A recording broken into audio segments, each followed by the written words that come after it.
Brew Strong is brought to you by Blickman Engineering, home of the Riptide. Visit them online at blickmanengineering.com.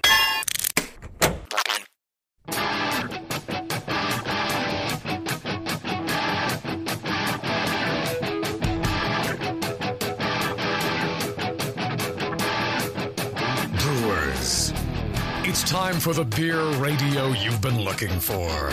This is the show that dispels myths, tackles the toughest topics, and makes no apologies for geeking out on beer. Hosted by two guys that drink before they think, Jamil Zainasheff and John Palmer. This is Brew Strong.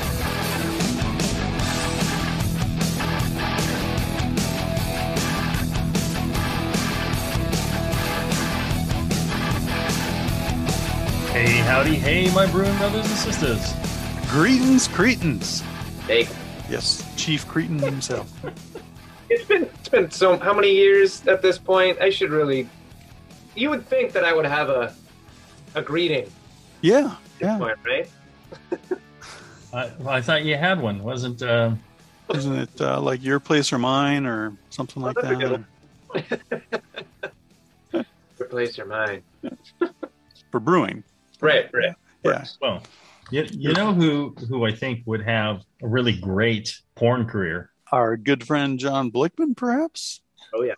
Yes.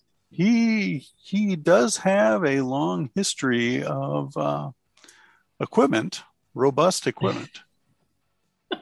Pretty big equipment too. Mm-hmm.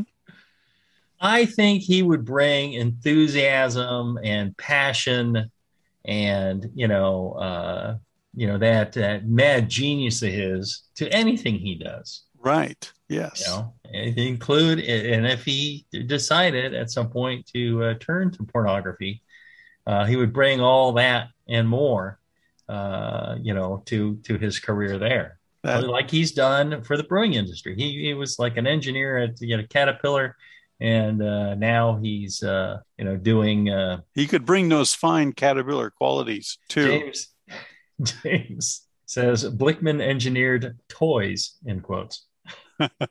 Yes, Blickman has been engineering toys for us all for quite some time now, and they're some of the finest toys you're going to find, for home brewing and for professional brewing. They come in all sizes, little small ones and up to big substantial ones, depending on what size you need to get the job done. He's got it all. So check him out, blickmanengineering.com. You can send him an email telling him how much you appreciate that he's paid for this show and continues to do so at feedback@blickmanengineering.com. Today, we're going to talk about yeasts and fermentation and all your yeast and fermentation questions that continue to pour in for the past decade. And we're only a decade behind. We'll get there eventually. Surprising we've been around this long to have a decade's worth of questions. Pretty wild. Oh, people have been questioning me for decades. True. I'm sure Blickman is questioning the continuing to pay for the show too. Yeah. But that is neither here nor there. That is what it is. First question. It's about repitching rinsed yeast. Nathan asks, hey guys, first off, love the show, and I've learned a lot listening. My question is about using rinsed yeast. I rinse yeast from a batch of amber ale by pouring boiled and cooled water into the carboy, swirling it, and letting it sit for about 20 minutes.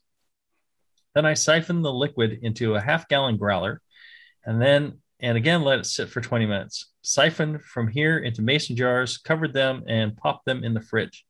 I probably ended up with about 40 mil of solids in each after everything settled out. My question is about how to handle this in the Mr. Malty calculator. With the rinsing, I imagine I'm getting rid of a lot of the non-yeast solids. So do you have any recommendations for what sort of a yeast concentration to use in the pitching rate calculator? One of the settings in the pitching rate calculator was for non-yeast material. There was a slider there.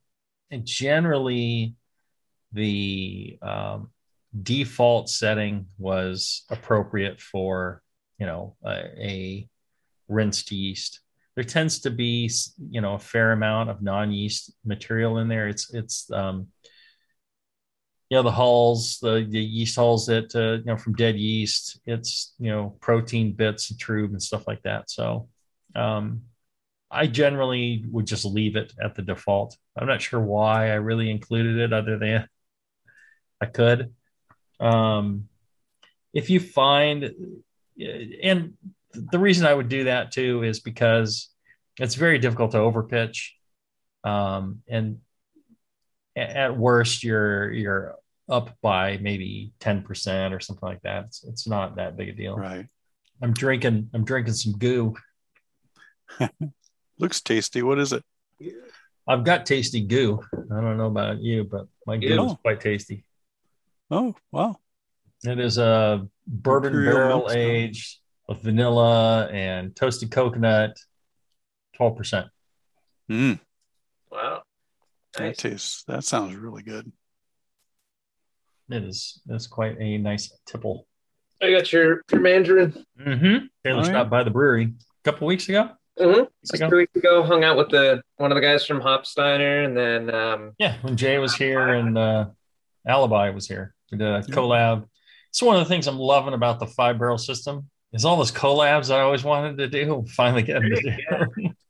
So if I've ever told you in the past I wanted to do a collab with you, I wasn't bullshitting you. I really do, and it's just the main system's so tied up all the time. And then, if we brew something crazy, it's 30 barrels of crazy. And now with the pandemic, that's harder to get rid of. But 5 barrels, I mean, I'll drink the 5 barrels myself. So, we're on, baby. If I told you collab, I wasn't shitting you. Let's collab. And I can even get cans in some of it. If we decide to can it, we can roll those over and can them. So, yeah. If I'm drinking some Evil 3. Come on. You're drinking Evil 3? Yeah. Been kept cold, so it's still good. All right. Yeah, imagine if you just keep it chilled. I've had a cousin, like year-old cousin. It's kept cold the whole time. Tasted great. Yeah. I'm like, all right. No problems. I could taste a hint of staling in there, but yeah. Wasn't bad. Let's see here. Let's sneak in one more before we take our first break. CO2 in fermentation. Joshua asks, first, I love the show and have really benefited from the knowledge presented. Thanks. I've been thinking about CO2 in solution during fermentation, had some questions. I make appropriately sized starters, and I have a nice stir plate and have seen a real benefit to my beer. At the same time, I also make mead. The current understanding from people like Ken Schramm and some of the NHC talks I've heard is to drive off CO2 using vigorous stirring during the first half of fermentation in order and adding various nutrients. My question is, would there be any benefit to running the fermentation on a large-scale stir plate to continuously drive off CO2 for all or part of the fermentation? If so, would this then apply to a large beer? If there was an airlock on the fermenter, I can't see a whole lot of oxygen pickup, but I could see it driving off CO2, keeping everything in solution to work in optimum conditions as being favorable. Love to be able to turn around large beers and meads in less aging time. Any thoughts on this would be much appreciated. Well, there's a whole lot to unpack in that question. There is. I mean, one of it is that people believe airlocks keep oxygen out. Oxygen gets past the airlock, and depending on what kind of material it's made out of, what the liquid in it is, all that stuff, the oxygen will diffuse across that. It's not much. And, if fermentation is happening, the active scrubbing of the CO2 through the liquid in the airlock will, keep the oxygen, keep removing the oxygen as it's coming in. You use something like a carboy cap that is permeable to oxygen. There's a lot of ways that it gets in. I think we've answered a similar question to this before about, why don't you put, the whole beer on a stir plate? And we were talking about, you're getting oxygen with the vortex and all that, but they're saying, well, we'll do it on a closed system. part of the fermentation character is the suppression of potential ester compounds being produced from the CO2. CO2 suppresses the yeast in a way that if you remove that, I think you're gonna get some different esters. You might get some hotter alcohols. I would think. I think you're kind of removing the restraints from the yeast, and you may end up with more rocket fuel than you desired. I think in something like mead making, a lot of times they want a lot of higher alcohols. They want some esterification to happen to those alcohols, and they're looking for that. What do you think, John? Yeah, I mean, going back to beer first, the effect of carbon dioxide on yeast is pretty straightforward. Carbon dioxide is a waste product, and as you apply or decrease the partial pressure of carbon dioxide on that fermentation, thereby increasing the amount of dissolved carbon dioxide in the beer while it's fermenting, if you increase the concentration, you inhibit yeast growth, and you inhibit the formation of acetyl-CoA enzyme, which is part and parcel of esterification. It's a mechanism by which esters are formed during fermentation. If you decrease partial pressure, decrease concentration of carbon dioxide, then you encourage yeast growth, which can result in higher alcohols, higher esters,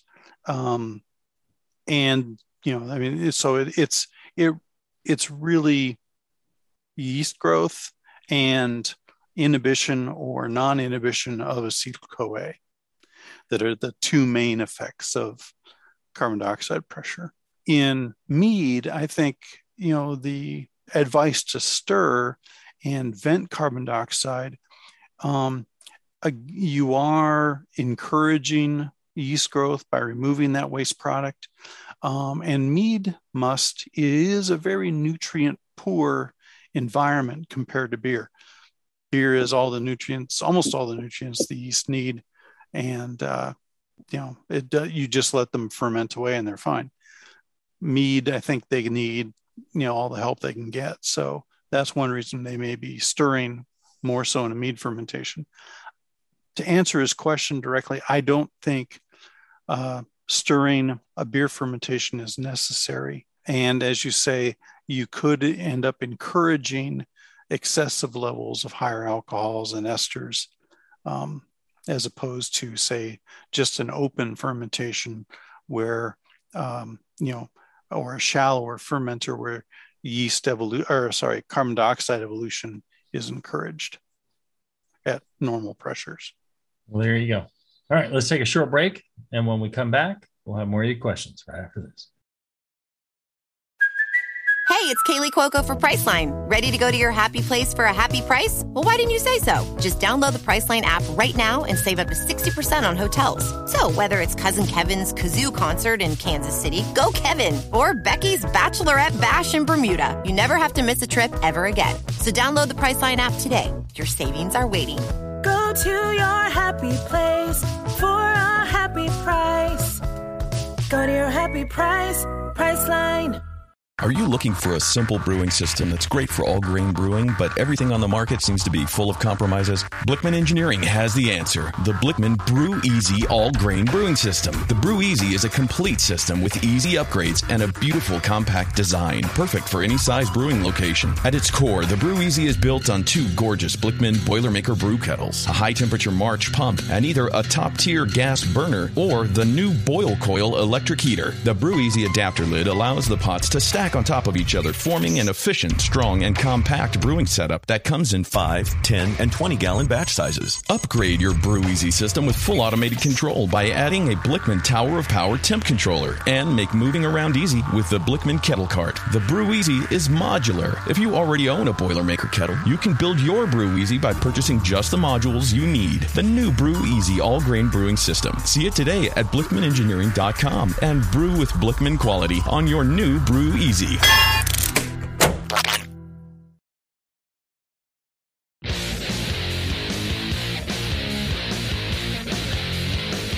Back to the two guys that know how to turn beer into beer. This is Brew Strong. All right, we're back.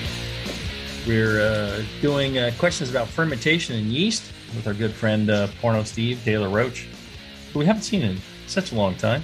Yeah. Pleasure to have you back, brother. Showing his age well. Good to be back. Right. Thanks, John. What do you know? 65? Yeah. 63? Yep. A long and storied porno career has had Steve.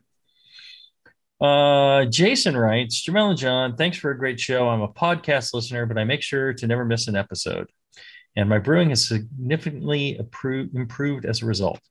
My question, I have heard about stepping up a starter when working with small quantities of yeast or yeast of questionable viability. How is this done?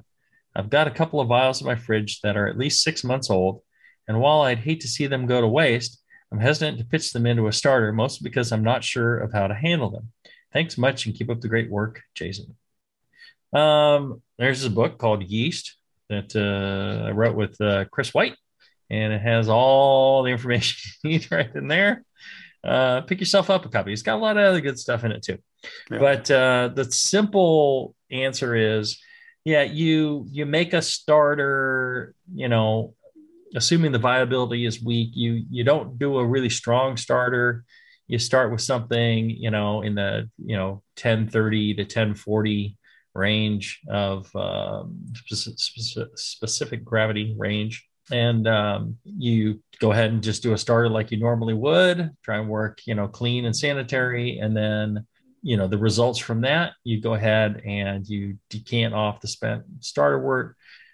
I mean, you can add more to it, but you will grow it up. You can increase it up to tenfold, but you take the volume of what you had before, and you probably go like a 5x volume, and you can, after you've done the first step, you could go to whatever your normal starter strength is, and then add the yeast to that, grow it up, harvest the yeast off of that, do the same thing. And each time you can go kind of a 10x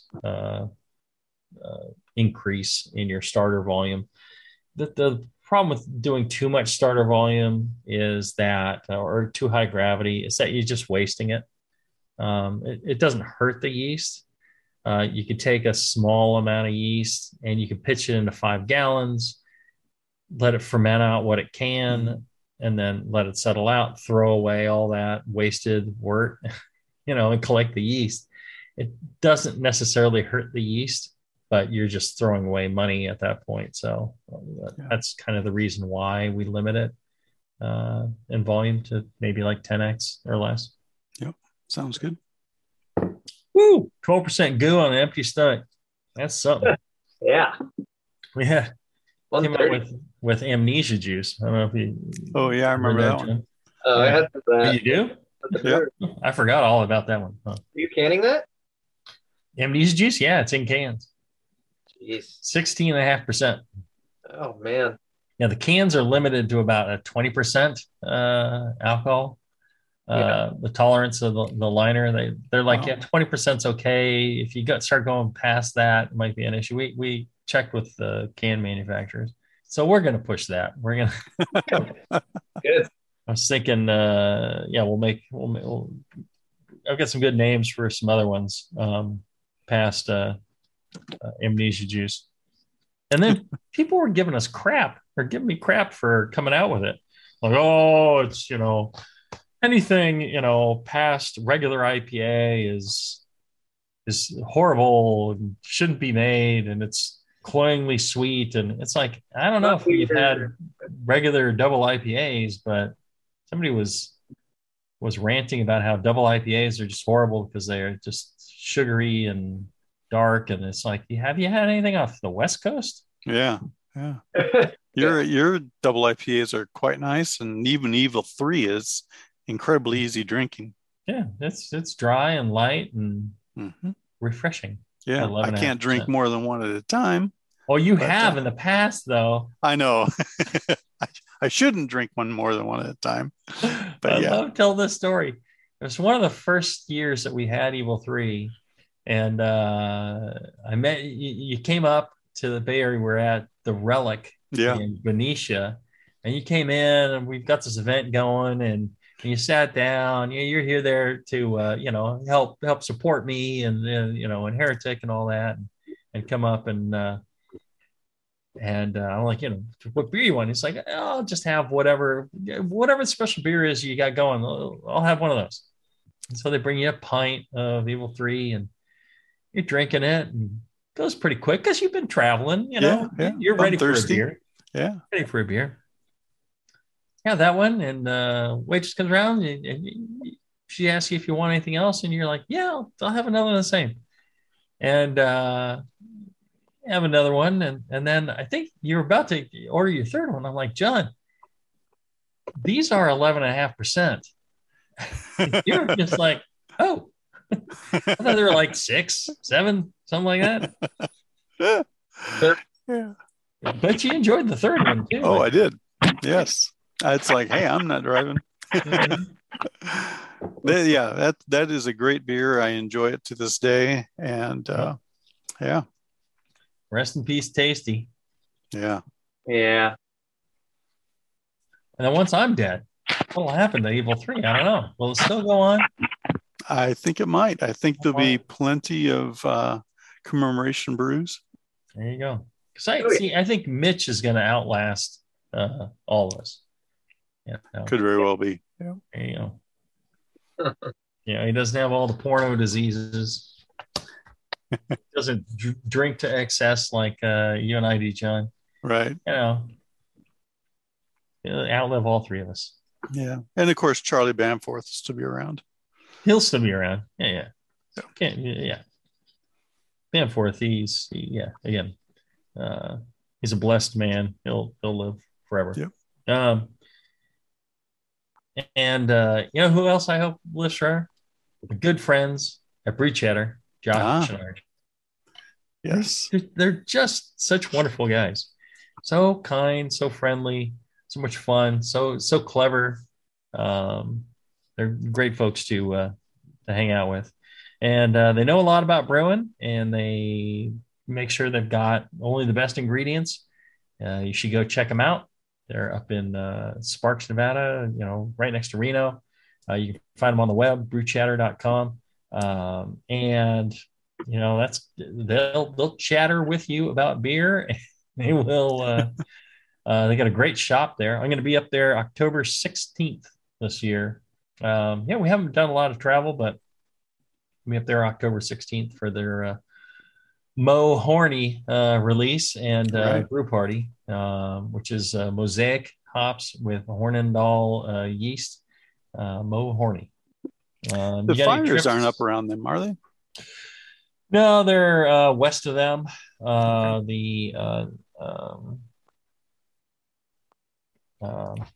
Tahoe, that's the Caldor fire? Caldor is south. Was it Delta? It's Delta. Delta virus, Delta complex fire. It's east. It's around. It's kind of on the 395. Air is questionable a lot of days, but they get good wind through there, so not too bad. Good. I'm looking forward to it. They'll get that all taken care of. Let's squeeze in one more before we take another break. Okay. Very official. With my old man cheaters on. Let's see here. Brewing cleaner ales. Matthew writes, or Matt writes, hi guys. First, wanted to say thank you for all you do for the brewing community. I wouldn't have a clue if it wasn't for people like you, John P., Jamel Z., and even Charlie Papazian. You guys have taught me almost everything I know about beer, and I've been making better beer because of your books and Brew Strong. So my question is, I have Jamel's book, Brewing Classic Styles, and I read in there that lagers should be first chilled, racked off the tube to secondary, then aerated and yeast pitched. Cool. I believe 44, then slowly risen to 50 and held for fermentation. I was wondering if doing this with ales would also create a nice clean ale only at ale temps. I was thinking of doing this with my next ale by pitching yeast at 60 and slowly raising to 65. I want a low ester ale. My lager turned out great using this method. It's very clear and clean. What do you think, Matt? Yeah, in general, that will produce a cleaner, less estery ale. Yeah. Mm-hmm. Right. You just have to be careful that you're not stressing the yeast by going too much colder than the yeast is really accustomed to. Right. The stress will produce other compounds that you may not want. It depends on the yeast you're using. Some yeasts, not a big deal. Some yeasts, they're very temperature sensitive. Right. I've told this before. I was at Sierra Nevada in their experimental room, and they were using their well, it wasn't their yeast. I think they were using 001 from White Labs actually. Oh.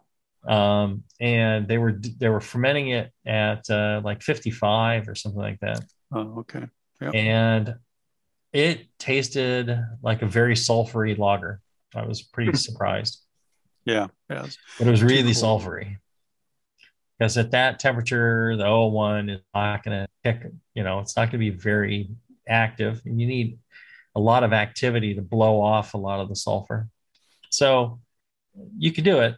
It's a good idea to go to a lower temp for, some of this for reduced ester production. But if you go too low, like John's saying, could be an issue. Yeah. Taylor, have you made any lagers or any other? No, actually very much stayed away from lagers. Just because I don't have that good of temperature control. Right. That stuff is great for making ales. Mm-hmm. It'll pretty much stay there. There's not any extremes either way. And I just throw a heating belt. I throw a towel and a heating belt on the inside so to protect it from light. And I just leave it outside in a shady, dark place. Yeah, in the summer in San Francisco, that can be like, 40 degrees out. Yeah, exactly. Yeah. No, I've stayed away from lagers because I don't have a fridge to shove a fermenter in. Well, we need to get you a lagering fridge. That'd be nice. I mean, all I have is this. That's all I could get, but it won't fit anything. Definitely not a 5-gallon carboy. Yeah, you can use one of the smaller fermenters. I could like do a split batch and I don't know. You need a lagering fridge kegerator. So when you're not lagering beer in there or fermenting beer in there, you can hook up some taps and tap a couple of kegs. Yeah, well, that requires money. Right. It requires a better job. Well, we'll have to figure it out for you. The question is, do you have room in your San Francisco living situation? I can just stack it on top of those things. I just stack everything. Everything's vertical here. Get a ladder to pour yourself a pint of beer? Yeah, whatever. It's fine. All right. Well, we'll see what we can do and try and figure that out for you. And then you brew your first lager. Do you enjoy lagers? I drink all beer. Mm-hmm. I don't think I necessarily have a style that I gravitate towards. It's really, I used to love stouts a lot. I still do. I find myself drinking a lot of lagers, a lot of a lot of Mexican beer. So a lot of Corona with a lime in it. No, not the lime. Just Pacifico. like cans. It's just easy to drink. You know what I mean? You don't have to. Right. I don't know. Well, I and don't you really did that trip through Germany. Yeah. A lot of great lagers out there. Oh man, yeah. I got spoiled out there. Yeah, I would love to brew a lager just to be able to drink it. But I find myself making stouts because it's harder to mess up a stout, you know. Yep, they're all good. But I like to if I have the right equipment. Be nice. Yeah, I've got to get myself a lagering fridge because I've got the general beer fridge, but it's too large to control well. And so I've been thinking about like a small. What's it too large to control? It's one of those double door commercial fridges that's full of food and beer. Yeah, if you have food in there, it kind of messes it up. But yeah, I got one of those from More Beer, and they hooked me up with one, and I was able to ferment a lot of beer in there. Yeah, that's the thing. It's really too big for what the amount of beer I'm brewing these days. What I need is I've been looking at these smaller, like 3 or 4 by 3 foot chest freezers, good for one carboy to put a consumption controller. Not freezer, fridge. People use those freezers. I don't know. Take fridge. They're cheaper, but yeah. I would go with a kegerator. Do you have a kegerator, John? No, I don't. You need a kegerator. And then, you can slip a carboy in there and ferment something. Or you take that out and put a couple kegs in there and dispense some beer. Yeah. Okay, we got to get John hooked up too. Anybody listening wants to hook John up and Porno Steve up with a kegerator, let me know. And then send one my way because I don't have one either. Take care of them first. All right, let's take a short break. And when we come back, we'll have more of your questions right after this.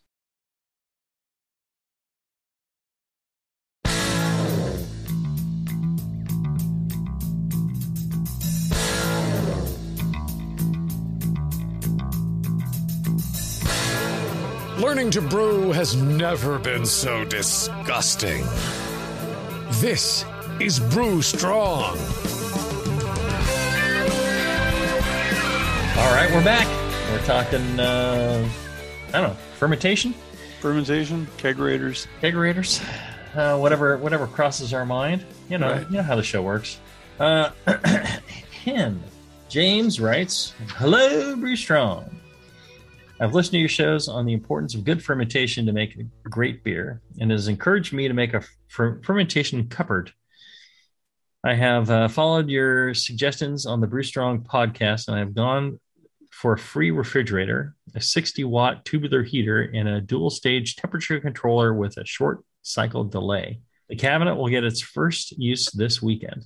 But you have also talked a lot about the importance of reducing lag time and pitching with an appropriate amount of yeast.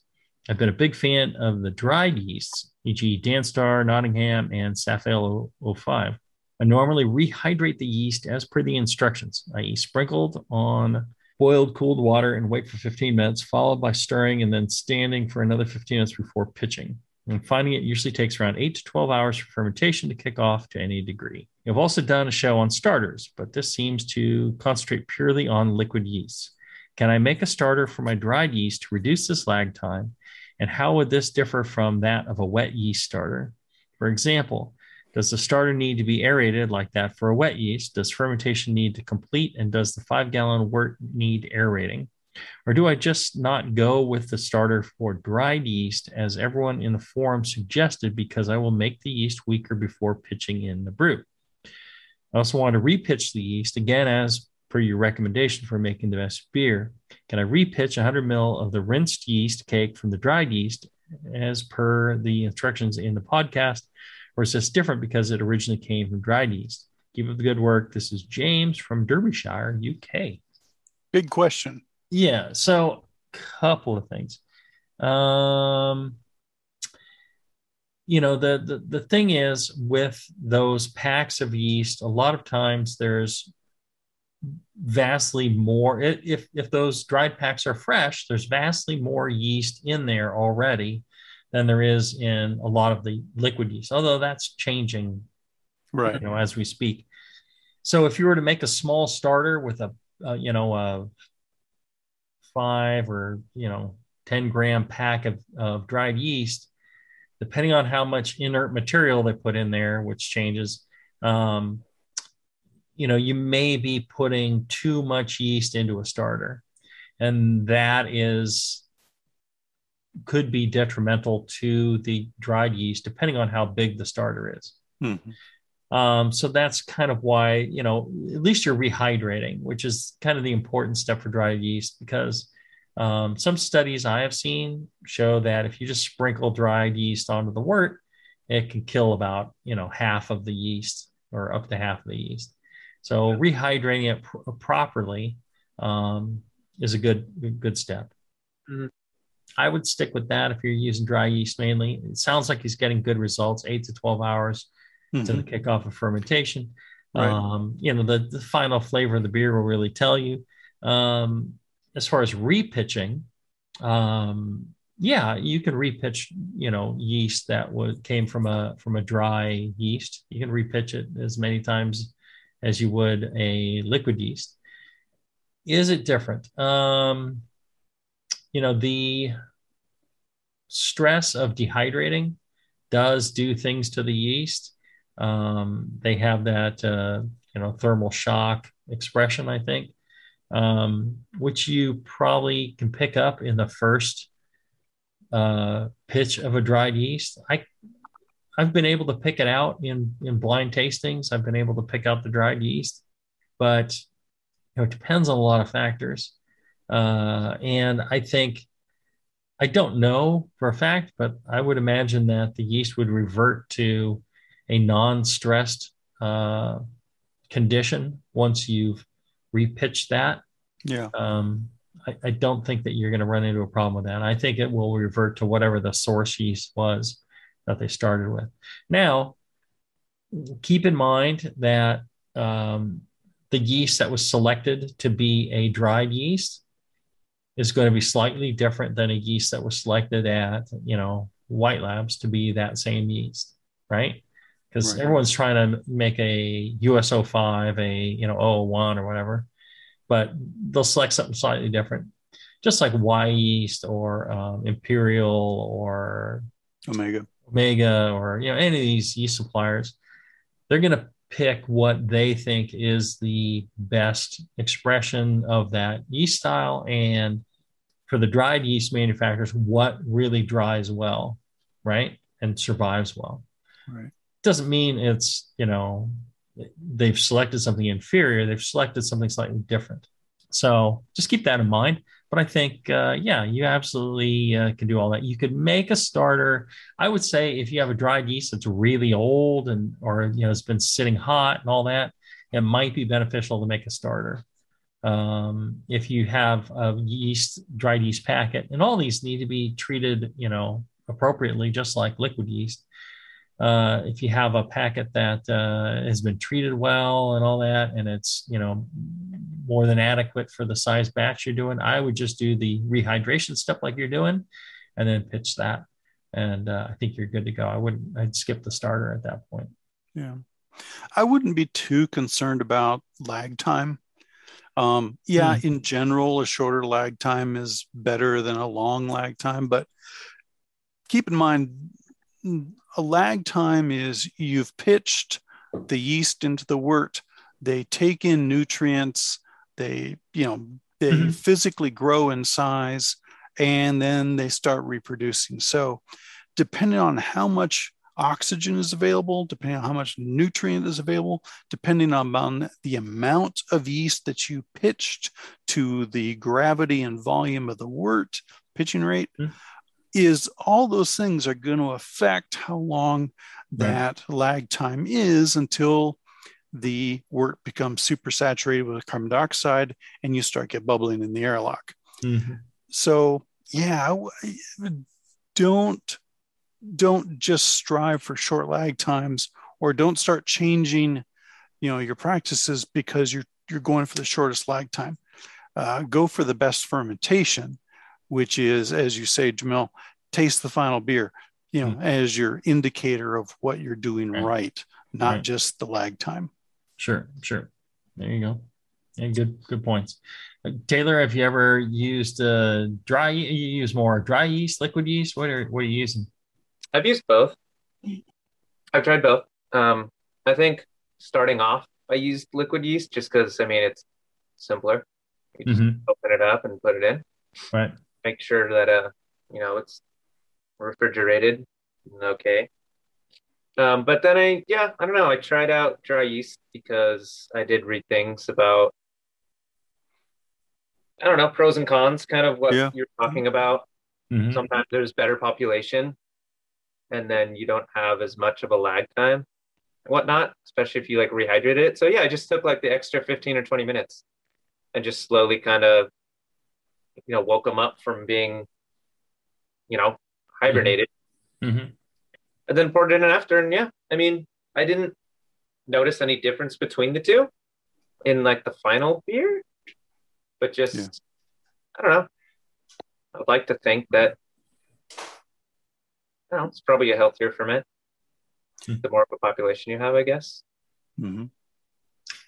Yeah, we're spoiled, where we all live, in that we have easy access to fresh, liquid yeast, and even lots of dried yeast as well. A lot of the world, their only choice is to work with dried yeast. Shipping and other things, heat and all that stuff. So I think, being able to make the most of, the tools you have, and you can make excellent beer with dried yeast. I think, that first batch is a little, I think you can taste it. But I think once you get past that, especially, professional brewery, you kind of go, there's breweries around me that, use dried yeast because it's vastly cheaper. Right. And so they tend to use dried yeast. But, again, I think you can taste it. So, but I think in subsequent pitchings, I think you might be, that's where you really get the value and the benefit. So at some point I need to do more. I need to try some commercial pitches of dried yeast. I haven't really at Heretic. It's all been on smaller scale. So at Heretic, we haven't used it, but I'm curious.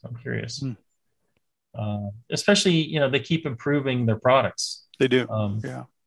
They've made a lot of gains over the past, 2 decades that we've been doing this show. That's right. So, keep that in mind. Technology is vastly improved. Right. So we'll see. It used to be pretty horrible, honestly. And, a lot of bacteria and things like that, but they really, world's top better. And same thing for liquid yeast. That's even gotten better. So there you go. All right. Next question. Pressurized fermentation. Travis from SLO writes, "Hello, guys. I've heard multiple discussions how pressurized fermentation affects yeast activities. Can you summarize what flavor profiles can be expected when 1. Fermentation undergoes pressurized, airlock restricted; 2. Fermentation under pressurized, fermenter under partial vacuum? Typical fermentation occurs under atmospheric conditions. What happens if the brewer manipulates this pressure? Can an under pressurized fermentation aid in attenuation? Thanks, dudes." Travis.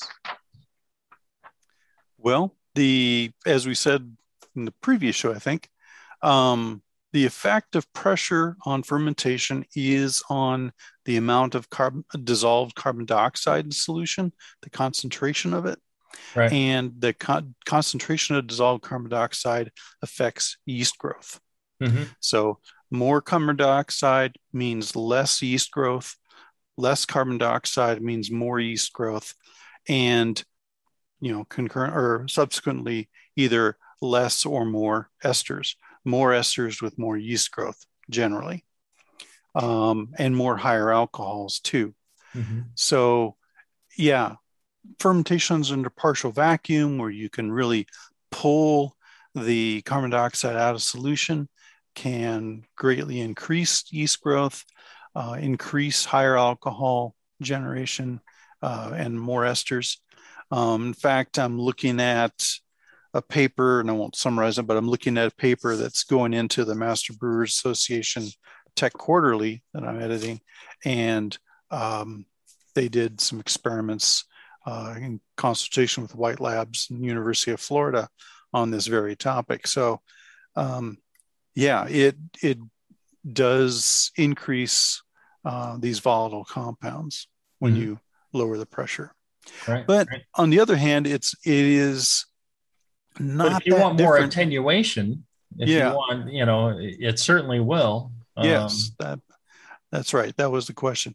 Yeah, it's similar to open fermentation in that regard, where you get better yeast growth, which can improve your attenuation, and at the same time, depending on several factors, increase your esters and volatiles. Well, and a lot of the growth happens prior to CO2 saturation. Yes.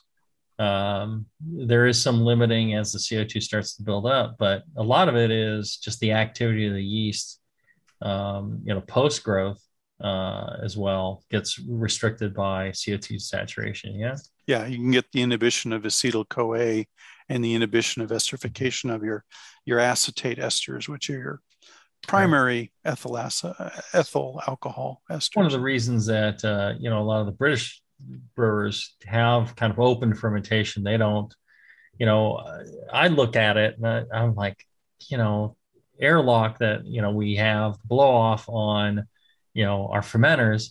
That's not that much back pressure. How, no, it isn't. But a tiny bit changes the CO2 saturation in the liquid.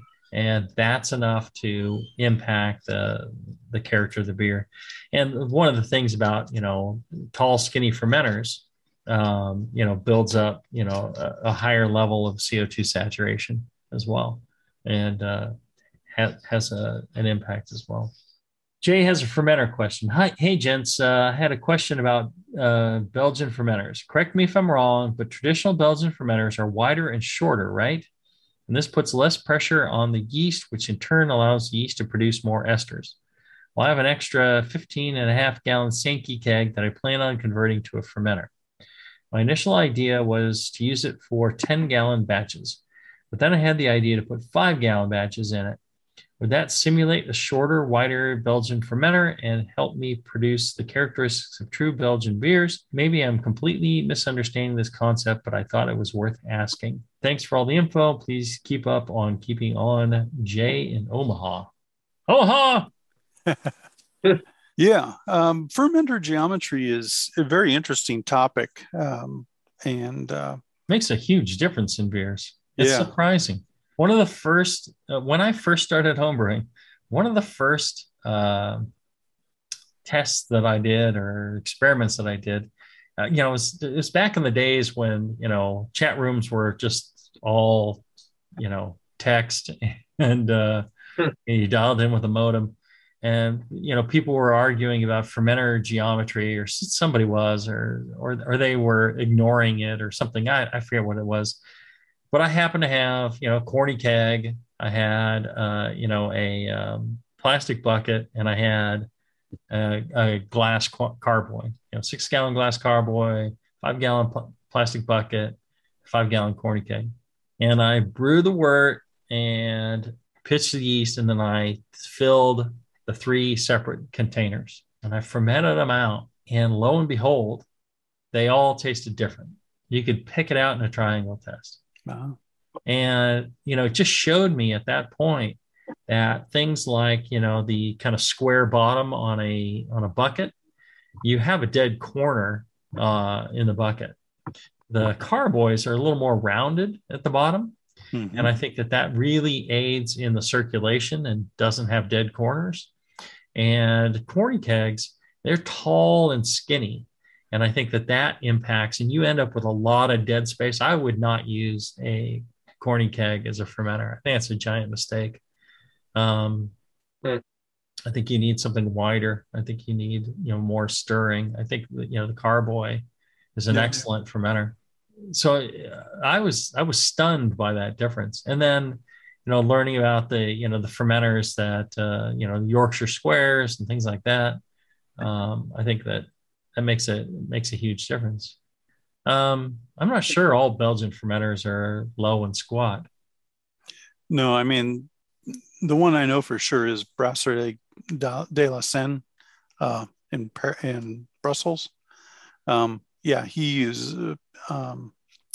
There's an article about him recently, but yeah, they use the wider rectangular fermenters, and he gets excellent, fermentation character.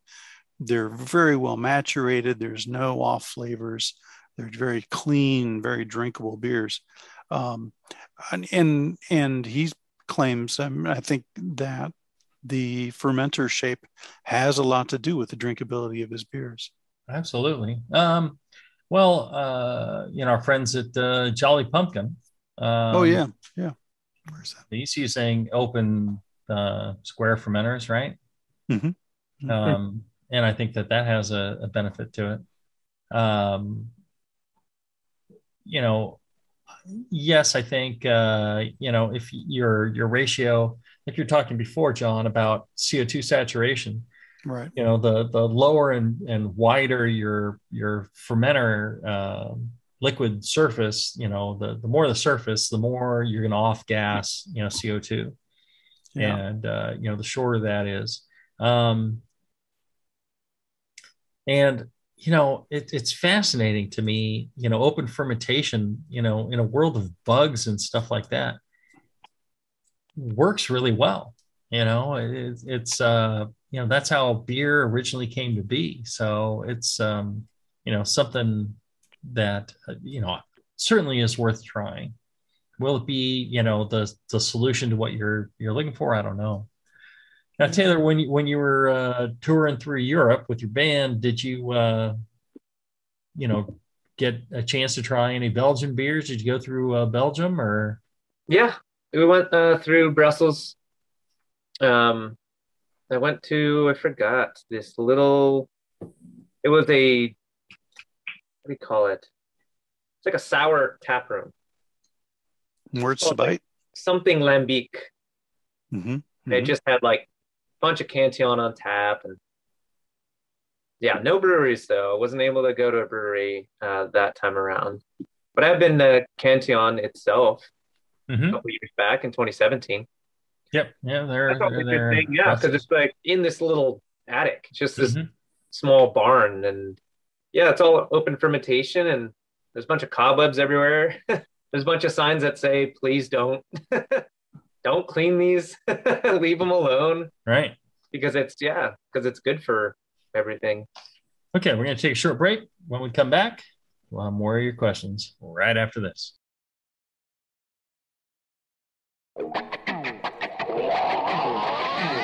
Back to the beer guys that make other beer guys look like wine guys. Brew strong. All right, we're back. We're talking yeast and fermentation. Here's another one. Felix asks, quick one for you. Love the show, by the way. Repitching.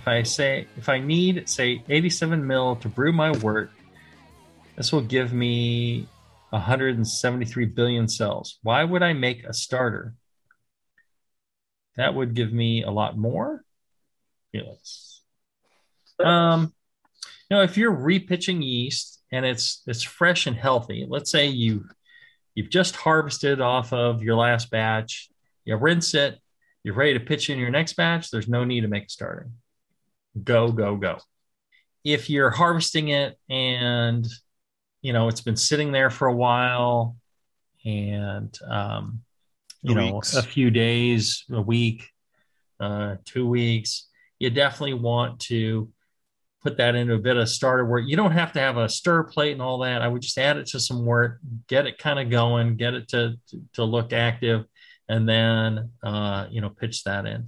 And the reason you do is just to ensure that you have a viable yeast culture and that everything is good to go. Because I've had a case where I've harvested some yeast, and then a couple of weeks later, the whole thing was dead. So always good to kind of check it and essentially proof it. Mm-hmm. And if not for this batch, then the next batch, if you're harvesting again, because weak yeast fermenting and being harvested can really impact downstream. There you go. You don't want your stream affected. Taylor can tell you about that. You don't want your stream affected. All right. That'll get you out of the industry like quick. Oh, instantly. You'll never get a call back. All right. If you can't stream, Preben from Denmark asks, first of all, thank you for a great show. I haven't heard them all yet, but I'm working on it. I have a question about over-under pitching. I can't figure out how the yeast knows. If a wort has an OG of 1040 and I put 1 million yeast cells in, how can the yeast cells know if there are 5 liters of wort or 5 gallons? After a while, the yeast will produce alcohol and other waste products that the other yeast cells might be able to sense and to react to. But till then, how can the yeast know if I'm pitching correctly? If I put 2 cells in 5 liters of wort, they should reproduce until the inhibitor kicks in and tells them to start producing alcohol. But apparently, they get stressed instead and puke at my wort. If I put 2 billion cells in 5 liters of wort, they should very rapidly switch to producing alcohol instead of reproducing. But again, they get stressed. Assuming the concentration of waste products is the key, I ought to put the entire starter into the wort instead of pouring most of it in the sink and only leave enough to make a slurry. But if it's only the number of cells, there is no reason to put all of the starter in the wort. So, all in all, I have 2 questions. I would like to understand how the yeast knows, and I would like to know how far it is from underpitching, bad enough to taste it, till overpitching, bad enough to taste it, in order to make good brew. I suppose I could just buy the yeast book you wrote, but haven't finished designing great beers and brewing classic styles yet. So I hope you can find a couple of minutes in a Q&A show to answer my questions. Thanks again for some very interesting shows. Best regards, Preben, Denmark. Right. So the way the yeast, there's a couple things. Yeast don't necessarily just reproduce endlessly. One of the limiting factors is, budding scars. So a cell will bud a certain amount of times, and then the surface it leaves a scar every time it buds off a new cell, and that area can't be used to bud again. So eventually a yeast cell becomes so scarred up that it can't produce any more children yeast. That, and then every time a yeast cell buds, it uses, a portion of its, nutrients, its sterols, its other material to form that new yeast cell, which is kind of limited by the amount of material it has to bud off again. So generally, you're limited to about 4 to 5 times the amount of yeast you pitch as growth. It limits itself based off of that. It's not pollution in the environment. It is nutrients and material. Now, yeast will grow indefinitely, but that's because if you feed them appropriately, they can keep reproducing. So one of the things that we do in really high gravity beers is we'll feed them oxygen at the beginning, which they use to make, sterols, which are used to make the cells pliable, which are used to control the in and out of sugars and waste products. And we will, on a high gravity beer, give them another dose of oxygen, partway through, 8 to 20 hours or whatever it would be, depending on other factors. So give them a dose of oxygen up front, give them a dose of oxygen a little later on, and that helps them, again, do more growth. So that's kind of what's limiting the growth. What's limiting, so that's why if you put 2 cells in, what limits, if you put a lot of cells in a small amount of wort, what happens is, I don't know exactly how they determine that they're out of nutrients, but they pretty much kind of figure out that, well, they use up certain of the compounds in the present in the wort, oxygen and things like that, mainly oxygen, and they decide, well, we're done. There's no more, rebuilding of, the materials to, create more yeast cells. So time to switch to fermentation, and generally oxygen based. And that's what switches them. Yeah. They don't know. I mean, they don't have, wireless communications to say, okay, we're done. It's time to reproduce. It's, there are different proportions of that population at each stage of growth. Some are still taking in nutrients and physically growing in size. Others have already done that and they are reproducing and budding. Others have, gotten to the end of their budding cycle for whatever reason and have stopped. So you have, everything's going on at once. In dry yeast populations where they have purposely grown and cycled the yeast, you have more yeast at the same general phase at any one time. But, especially in a repitch situation, you're going to have, it's all varied. So they sense nutrient levels, they sense food levels, they sense waste product levels. I think all of those factors affect how much of any one activity they're doing at any one time.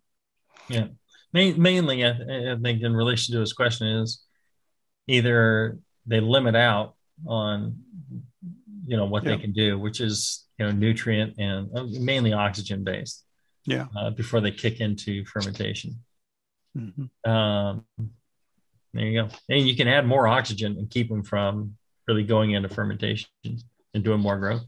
Yeah. Let's see here. We got 2 more questions I hope we can get through. Joe asks, I pitched yeast at 82 degrees or so, but it cooled down rapidly before any airlock activity. It's been fermenting steadily in my basement for about a week now. What are the consequences of my actions? Probably not too serious. You may have gotten a little more initial growth and initial rapid growth, which could have created more byproducts, more acetaldehyde, diacetyl. Yeah, depends on the yeast. Yeah, depends on the yeast and the oxygen, a lot of factors. But if you give the fermentation sufficient time and your pitching rate was such that it's able to maturate all those compounds, it'll be fine. Yeah, the biggest danger, I think, is you get something started and then you rapidly chill it down. How rapid is rapid? If the yeast have already kind of gone through most of their cycle and they're fermenting, and then it gets really cold compared to what they started with, and depending on the strain of yeast, maybe they shut down. Yeah, and then you stall your fermentation. That would be like the worst case scenario, I think. Yeah, it'd be fine. Brew it, drink it. Yep. Last one. Chris Beertastic in the BN forum asks, Jay-Z and Palmer, I recently purchased and assembled a temperature controller and I picked up a fridge. The controller is a 2-stage love controller. Is that what they use in the porn industry, Steve? Is it a 2-stage love controller, or is it like a 3 or a 4? We used to use a 4-stage. Yeah. Yeah. Right. Because it's got to be one for every hole, or so you have substitutes, huh? Right. Tag team.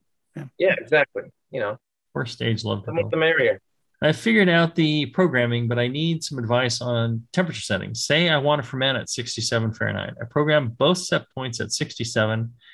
Then I need to program the temperature differentials for each set point. Should I set both of them at the 0.5 Fahrenheit? That way the firm wrap would kick in at 66.5 and the cooling would kick in at 67.5. I realized that the fridge is probably going to run a lot more than the firm wrap. Is having the cooling differential set at 0.5 going to cause my fridge to run too often and potentially cause damage to the compressor? Do you think having the differential so close will cause the heating and cooling to run back to back and fight each other? Thanks, Chris. P.S. The BN in your books have helped me make substantially better beer. All right, Taylor, what do you think? I've used differentials. I think that's pretty close, man. I used to use one degree to like 1.5. You can even go 2. Like it doesn't, I feel like it doesn't, 2 degrees of difference for what, 30 minutes at max is not going to do that much to your beer and your ferment.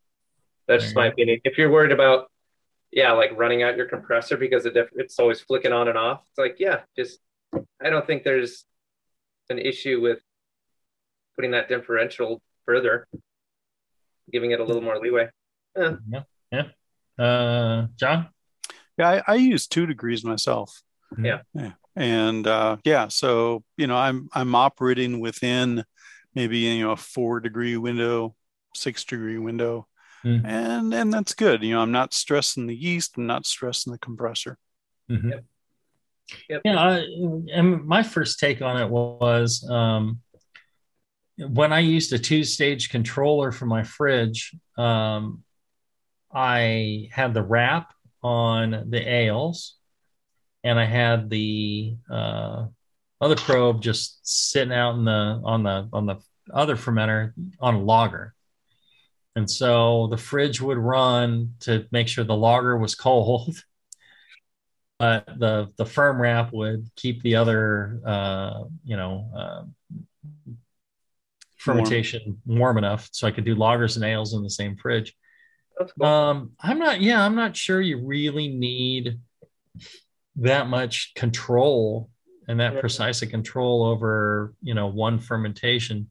And if you back to back them like that off a half a degree, I think you will kill your compressor. Although, if your compressor has a short cycle, which it probably does in any sort of fridge,